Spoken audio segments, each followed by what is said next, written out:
Why does the black man serve the white man? Why does everything the black man do benefit the white man? Why does the black man say freedom is doing what I want to do? And why is it that everything he wants to do enriches the European? Welcome to the desert of the real. Peace, family. This is your brother, Mr. Holipsism. I've been getting a lot of requests to give my thoughts and opinions on the whole Trayvon Martin, George Zimmerman trial and verdict. And to be honest with you, like I've been suffering from, I guess, information overload because so much stuff has been coming in relationship to that trial and that verdict and just the entire situation that my biggest problem was not having something to say, is from what angle to approach it. I can talk about the incident itself. I can talk about the trial. I can talk about the verdict. I can talk about the reaction to the verdict by white folks, the reaction to the verdict by black folks. I can talk about, there's just so many ways that I could go in regards to this whole entire situation. And so, one of the most difficult things for me was trying to figure out how I was going to transmit across what I felt about the entire thing, and which way and how would I go about doing that. I don't have any notes written, because before I was writing, I was trying to do an outline and do notes so I can hit certain points. And I just felt like for something like this that it should come straight off the cuff. So this video is, there's no notes that I have and nothing that I'm looking at as a reference for what I'm about to say. Let me just bottom line it. Ever since I got on YouTube, one of the things that and I don't want to take complete credit for it because there's other brothers and sisters out there who are on the same vibe, but I do want to take credit for being a part of it, and that's changing the narrative of black African-centered thought. I think that a lot of times the message was getting muddied and murky by a lot of what I call ideological quicksand and people throwing turds in the punch bowl and confusing people with this issue of blackness. You know what I'm saying? Like everybody has, like the popular thing in the so-called conscious community is just banging on white folks and banging on the devil and no disrespect to nobody by me saying that, but I'm just stating what it is or what that vibe was, where we're gonna take our angst out on the white man and this and that and whatever. I approached it a little bit differently when I first came on YouTube and when in my videos with Ambassador Sar and with my videos when being on different various talk shows like Queen Ifama and Nikki Love and Carla Genesis and stuff like that, and Kamal Makasi Tahuti on African Reascension and just shows geared around Black African thought. And my take was more internal. What I wanted to do was take white people out of the center of our universe and realize that if we believe all of the things that we've been taught, and really it's not up to belief, it's facts. You just look it up and see our history and see our culture and see the things that we've done. If you believe that we are who we say we are, then we should be able to stand on our own too. in terms of my personal development in relationship to this system, and um, anybody that's not black African, and that can be white folks or any person of color that doesn't come from our cultural perspective. When it comes to black African issues or the issues of what plagues our community or what we should do about it and stuff like that, and I say this, and I can't say no offense because I really don't give a shit who I offend or I don't. That's a black African discussion, and anybody else opinions and thoughts about it is really irrelevant to me. And that's just a fact. I mean, that's how, if everything that I say on these videos, I can say in any forum. I can say it in front of black folks. I can say it in front of white folks. I can say it in front of Chinese. I can say it in front of anybody. It doesn't matter because I feel like I'm standing and I'm speaking from a position of truth. And I'm speaking sincerely. I don't like these militant integrationists and these convenient nationalist black folks who want to be militant under their breath. So you go to your job and you want to talk shit, but you want to do it, yo, sir, behind the person's back. Anything that I'm saying to a black person about what's going on in reality, I'm talking about in regards to white people and in regards to our situation here in America, I should be able to say that in front of a black person. I should be able to say it in front of a white person or any person of whoever, because it's the truth. And I don't feel the need to not speak the truth because it makes somebody feel uncomfortable. That is not my fucking problem, and it never has been if anybody has listened to any of my videos. And I talk how I talk in front of everyone. So these videos are public. It's out there for public consumption. So if anybody wants to hold anything against me, feel free to go through my catalog and you'll see how I feel and what I think. Now, the reason why I gave that preamble before I start talking about Trayvon is I'm just wondering, what more data do black African people need? What more information, what more clarity? I mean, what are you going to get before you get a certain type of clarity in terms of how you're dealing with our reality here, not only in this country but in the world? I saw this guy Don Lemon, and he came on after this white guy was on there talking about, the usual, hitting all the talking points that George Zimmerman was attacked, and George Zimmerman defended himself, and Trayvon Martin was a thug, and the white folks, this case wasn't about racism, and really the racism is coming from black people instead of white people. I mean, black folks are the real racists, the usual talking points. And Don Lemon comes on, and he comes behind the dude. I don't know what the dude, some miscellaneous white dude. He says that he respects the dude. That kind of pissed me off. And then he starts saying, taking exception with what the guy was saying. So he goes into his own personal story about his incidents with racism. And while he's talking, you can hear it in his voice that this was an audio. It wasn't like he was calling in over the phone, and you can hear in his voice how it was cracking, and you can tell that this guy was getting broken up, and he was crying. And as heartfelt as the story was, and as much as I can relate to a lot of what he was saying in terms of how he's treated as a black man in this society and certain incidents that he went through, the main thought that kept going through my mind was, why are you crying? And then I realized I know exactly why this dude is crying. He's crying because he so badly wants that white man to understand his pain.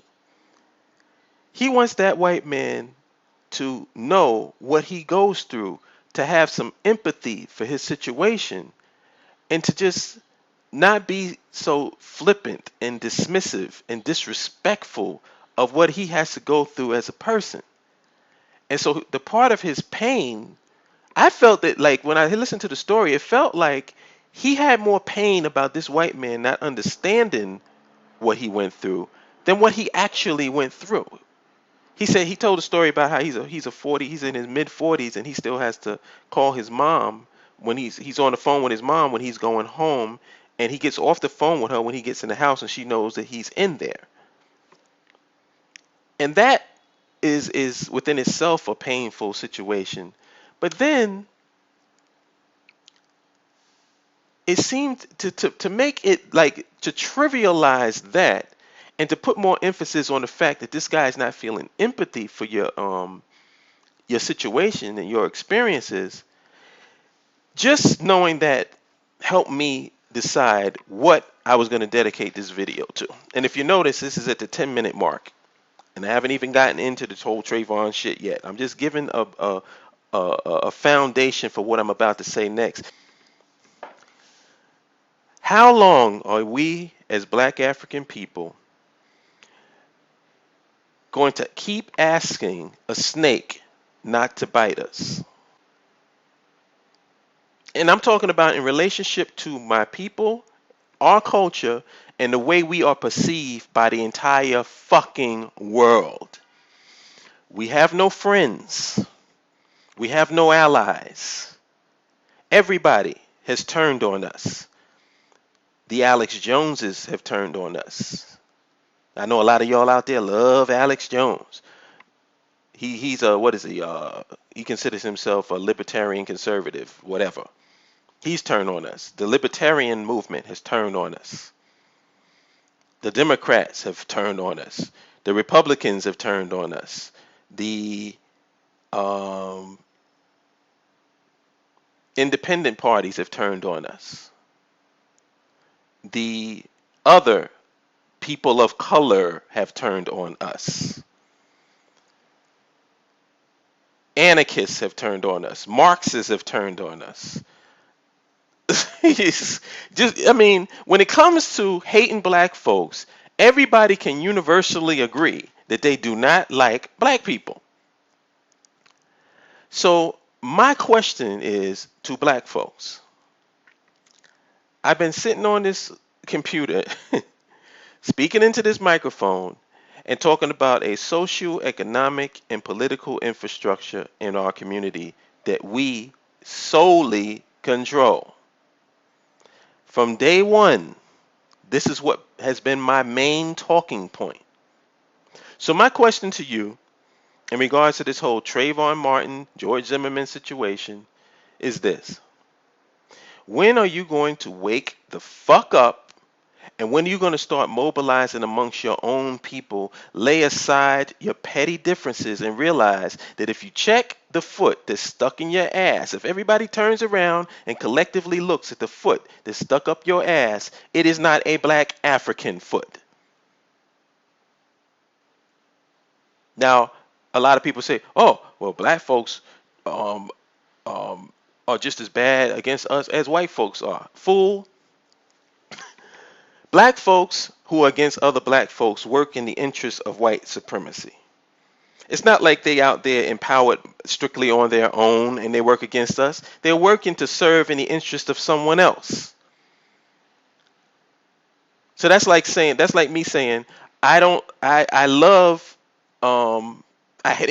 hate the police force, but I don't have a problem with the police officers.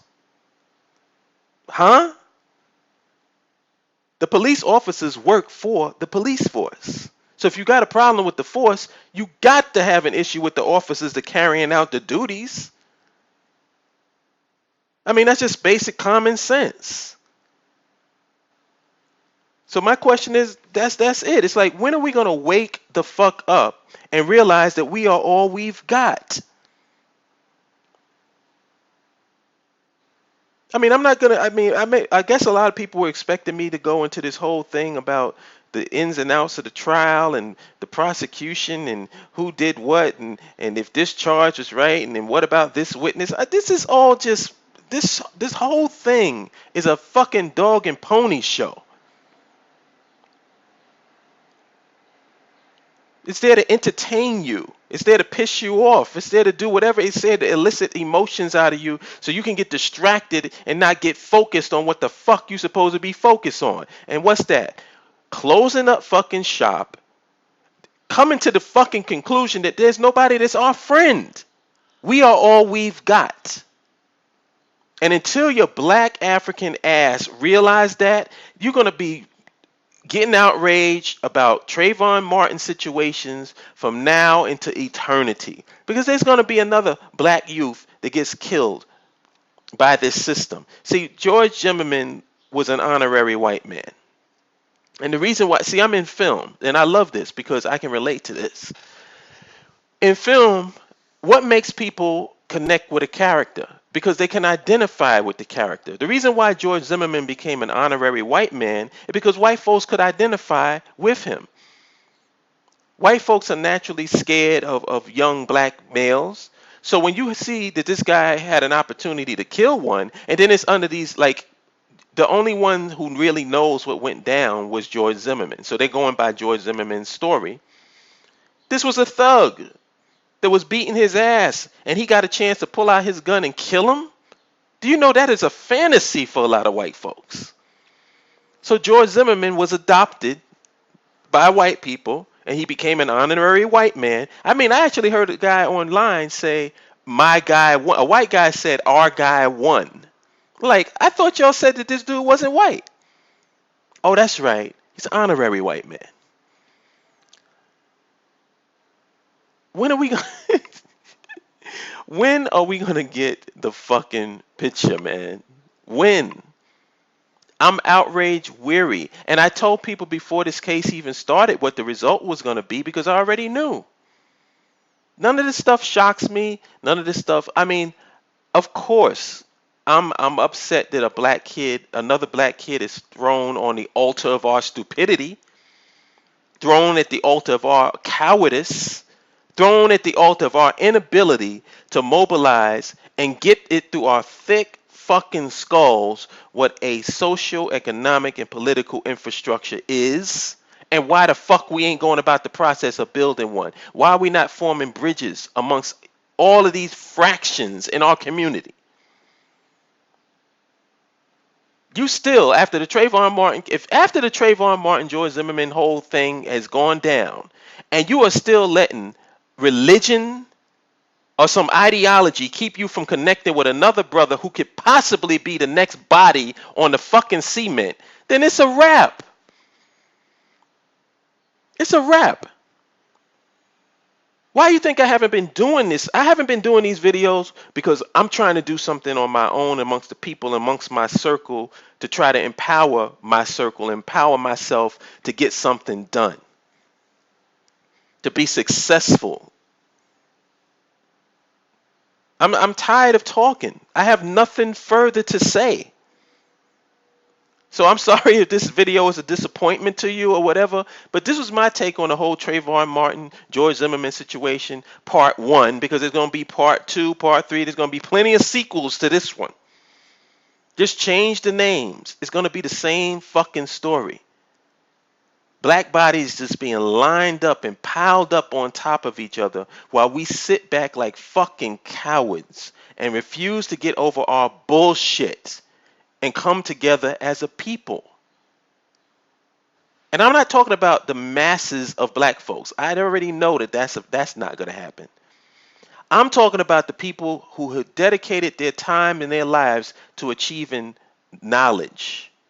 I'm not saying you got wisdom, but you did go out and you did get the knowledge. And if you took the time out to do that, then it is inexcusable why you are not trying to connect with other brothers and sisters and other brothers and sisters that's outside of your ideology as well. Because I guarantee you this, and this is played out to the point where I feel even stupid saying it. They don't care whether you're Christian. They don't care whether you're Muslim. They don't care whether you're a fucking Moor. They don't care whether you're a Hebrew Israelite. They don't care whether you are a Buddhist. They don't care whether you're an anarchist. They don't care whether you're a Democrat. They don't care whether you're a conservative. All they see is a black African person. That's it. And they will lay your Moorish, Hebrew Israelite, 5% Christian, anarchist, libertarian, conservative ass out on the concrete like Trayvon Martin without even thinking about it.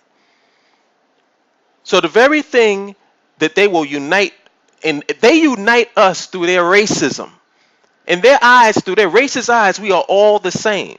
But through our enlightened eyes, we're all fucking different. Wrap your mind around that one. And that's all I got to really say about that. I'll holler at y'all people later. I know that a lot of y'all is going to be pissed off at because I didn't get into this whole ins and outs and the minutia of this bullshit. But what the hell? I'll have plenty of more opportunities to talk about another dead body real soon. Unless, of course, you guys decide that some of what I'm saying or what I've said on this channel has some value, and you start getting up off your ass and connecting with other brothers and sisters and putting aside your petty differences. But that's just me. I'm different, and I'm a hopeless optimist. You know, hopelessly optimistic, and that's one of my biggest faults. But anyway, I'll holler at you good people later. Peace.